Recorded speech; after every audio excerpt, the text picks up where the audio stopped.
धन की तीव्र इच्छा करने वाले निश्चय ही जल्दी धन प्राप्त करने की कोशिश करें, क्योंकि इस जुलाई में यह रवि पुष्य आ रहा है और इसमें आपको वह कार्य करना है जो हम इस वीडियो में बता रहे हैं। तो आपको निश्चय ही धन की प्राप्ति होने लगेगी। मित्रों, मिशन धर्मा चैनल आपका स्वागत करता है और आपको हर समय नई वीडियो उस प्रकार की लाकर देता है जो आप सरलता से कर सकते हैं, क्योंकि हर माह की तरह इस माह जुलाई में भी पुष्य नक्षत्र आ रहा है, परंतु यह नक्षत्र बड़े ही सौभाग्य का है, यानी सब कुछ प्रदान करने वाला है, सर्व सिद्धि योग वाला है, क्योंकि यह रविवार को पड़ रहा है। साल में हो सकता है एक आध बार आ जाए, वरना यह 2-3 महीने निकलने के बाद आता है और यह बड़ा ही शुभ योग माना जाता है। इसमें अच्छे लोग कई प्रकार के तंत्र मंत्र, जड़ी बूटियाँ और बांदा इनको सिद्ध करके अपने तंत्र प्रयोग में लेते हैं।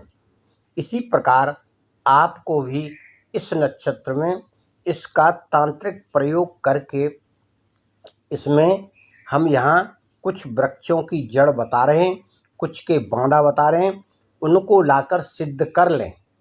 और यह नक्षत्र पूरे दिन रहेगा, रात में भी रहेगा। आप शाम को भी सिद्ध कर सकते हैं, रात्रि में 8 बजे 9 बजे, क्योंकि यह आपके लिए बहुत ही लाभदायक और बहुत ही शुभ फलदायक रवि पुष्य है। जबकि पूरे दिन बहुत कम रहता है और रवि के दिन तो हो सकता है पूरे दिन ना रहे, परंतु यह रवि पुष्य आपको पूरे दिन और पूरी रात रहने के कारण बहुत समय मिलेगा। जो भी कोई मंत्र सिद्ध करना चाहे, जड़ी बूटी सिद्ध करना चाहे, बांदा सिद्ध करना चाहे, वह कर सकता है। अब आप सुनिए, इसमें आपको 4 प्रकार की जड़ी और बांदा हम बताएंगे, आप उनको कर लें। सर्वप्रथम आपको अपामार्ग की जड़ सिद्ध करना है। अपामार्ग की जड़ बहुत ही प्रभावशाली होती है। आप इसे लाकर इस नक्षत्र में सिद्ध कर लें और जब कहीं आप जाएं तो अपने साथ रखें या ताबीज बनाकर अपने दाहिने हाथ में या गले में बांध सकते हैं। इसके अलावा धन प्राप्ति के लिए जो आपको करना है वह बेल पत्र, जो शिव जी के ऊपर चढ़ाते हैं बेल पत्र, उसकी जड़ लाना है। उस जड़ को आपको ताबीज में डालकर अपना प्रयोग करना है, परंतु लाकर इसी नक्षत्र में रवि पुष्य में आप इसे सिद्ध कर लें। विधि विधान से लाने का और इसको सिद्ध करने का तरीका हमने पहले कई वीडियो में बताया है। उस प्रकार से आप इसको सिद्ध करेंगे, पूजन करेंगे, फिर बांधेंगे। ताबीज में रखकर भी बांध सकते हैं और किसी कपड़े में सिलकर भी आप इसे दाएं हाथ में या गले में बांध सकते हैं। इसी प्रकार से अब यह 2 जड़ हो गई। अब आप बांदा लाना चाहें तो आप बर का बांदा और गूलर का बांदा लाकर सिद्ध कर सकते हैं। बर का बांदा भी वही कार्य करता है और गूलर का बांदा भी वही कार्य करता है। अचानक धन प्राप्ति या खर्चे कम करना और आमदनी बढ़ाने का कार्य इसकी शक्ति होती है।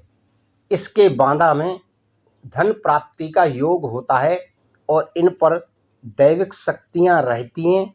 उसी प्रकार से बेल पत्र के ऊपर भी दैविक शक्ति कृपा करती रहती है, तभी तो उसको शंकर जी पर चढ़ाते हैं।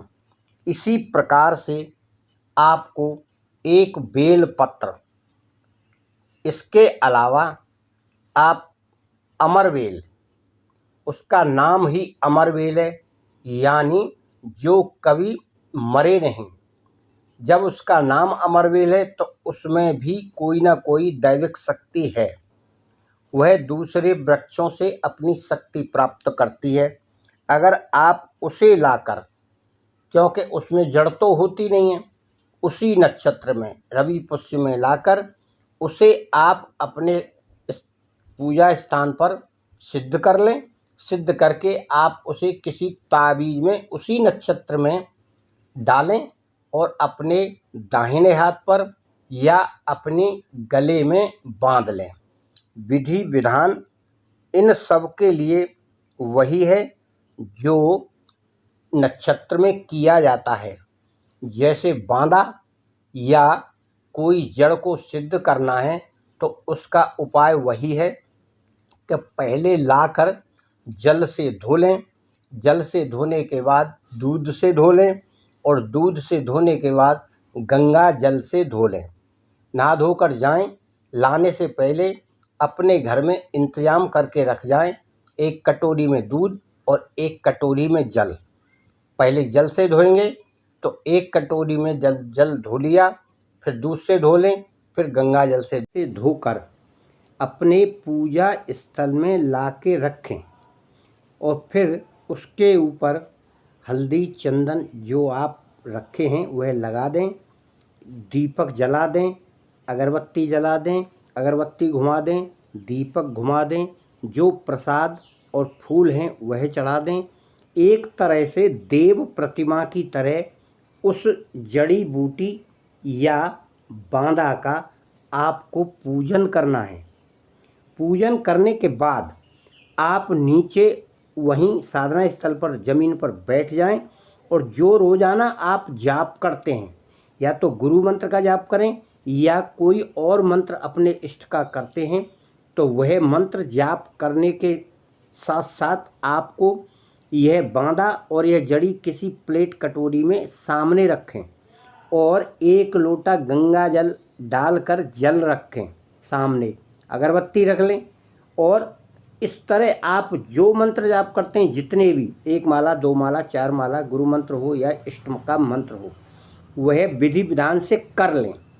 करने के बाद आपको वह कटोरी और जल ऊपर मंदिर में रख देना है। फिर आपको अगर कोई ताबीज़ है तो ताबीज़ में डाल लें और उसमें धागा लाल डालें। लाल धागा डालकर सीधे हाथ में बांध लें या इतना बांधें कि गले में लटकता रहे, दिखाई ना दे किसी को। तो इस तरह से कर सकते हैं। या आप बड़ा जड़ लाएं या बड़ी वो लाएं तो आप किसी पॉलीथीन में डाल के उसको फिर कपड़े में लाल में सिल लें और जब कहीं आप जाते हैं तो उसे अपने जेब में रख कर जाएँ। तो यह आपका वही कार्य करेगा और आपको धन संबंधी कार्यों में कहीं से भी आना हो, बात बिगड़ रही हो, तो उसके लिए यह कार्य करता है। स्पष्ट कोई भी धन लाकर नहीं देता, चाहे कोई देवी देवता हो या कोई जड़ी बूटी या मंत्र तंत्र हो। केवल आपकी स्थिति में सुधार करते हैं, खर्चा कम करके आपकी इनकम बढ़ाते हैं और इनकम बढ़ाने में कोई रोड़ा होता है तो उसे वह रोकते हैं। यह इन तांत्रिक क्रियाओं का प्रभाव रहता है और यंत्र मंत्रों का प्रभाव रहता है। आप गलत किसी बात को समझ लें तो यह आपकी गलती है। इसी तरह यक्षिणियाँ, अप्सरा, देवियाँ ये सब इसी प्रकार करती हैं। कोई स्पष्ट लाकर सोने के सिक्के नहीं देता है। आप इसे अपने मन में बिठा लें। हाँ, यह आप उसकी क्रिया या मंत्र जाप करेंगे तो आपको रास्ता बताया जाएगा। जो रास्ता बिगड़ता है उसे बताकर आपको सही रास्ता दिखाया जाएगा, जिससे आपके घर धन और उन्नति पैदा हो और आप इसे बराबर करेंगे तो आपको लाभ प्राप्त होगा। परंतु इस रवि पुष्य का लाभ उठाना चाहें तो इसे आप अवश्य करें।